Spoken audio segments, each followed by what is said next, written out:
50 to 200%. That's the cost of replacing a single employee, expressed as a percentage of their annual salary. 50% for frontline roles, up to 200% for senior or specialized positions. And here's what makes that number truly catastrophic. Most organizations track turnover as a percentage. They never run the dollar math. You can't spend a percentage. And the dollar math is devastating. Hello, my name is Todd Hagopian, the original Stagnation Assassin, author of The Unfair Advantage and The Stagnation Assassin on Amazon. Today's stat: replacing an employee costs between 50 and 200% of their annual salary. Here's how to run the back of the napkin calculation that should be on your CFO's desk today. Let's talk about what this number actually means. The replacement cost range is well established across multiple sources: SHRM, Gallup, the Center for American Progress, and Josh Bersin's research at Deloitte. The range reflects role complexity, seniority, specialization. For a $60,000 frontline employee, replacement cost is $30,000 to $120,000.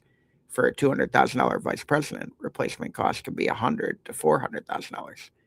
Here's the full cost anatomy that most companies never assemble: separation cost, severance and admin; vacancy costs, lost productivity and revenue during the open period; recruiting costs, sourcing, screening, inventory, agency fees; and of course, hiring costs, background checks, offers, relocation; onboarding costs, training, reduced productivity, etc. The combination is almost always larger than the organization's mental mode of what turnover costs.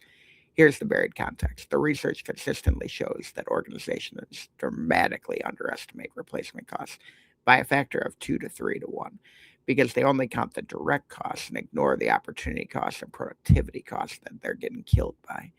A manager who leaves at the height of a product launch doesn't just cost their replacement cost, they cost the delayed launch, the customer impact, and the team disruption.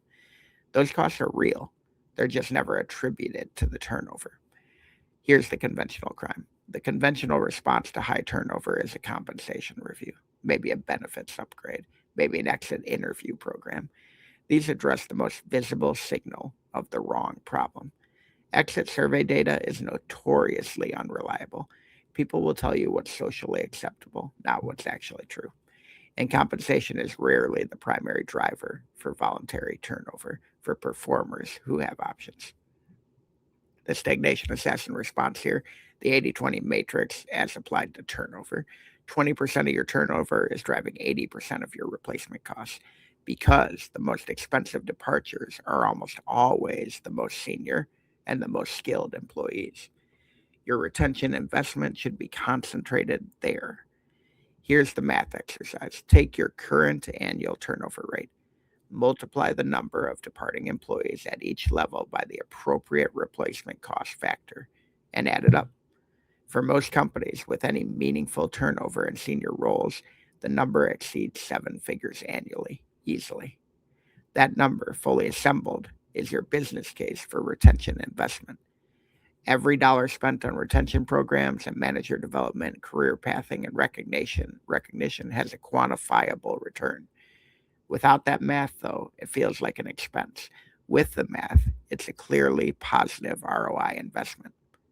Do this calculation today. Share it with your CFO. Then have an honest conversation about whether your retention budget matches the size of the problem that you have just quantified. Here's the one line verdict: you don't have a turnover problem until you've done the dollar math.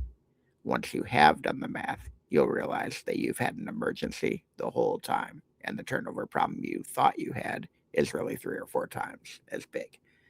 For more stagnation killing frameworks, grab The Unfair Advantage and Stagnation Assassin on Amazon. Remember to visit toddhagopian.com for the world's largest database on stagnation, and continue to declare war on stagnation every single day in your business and every single week right here with us.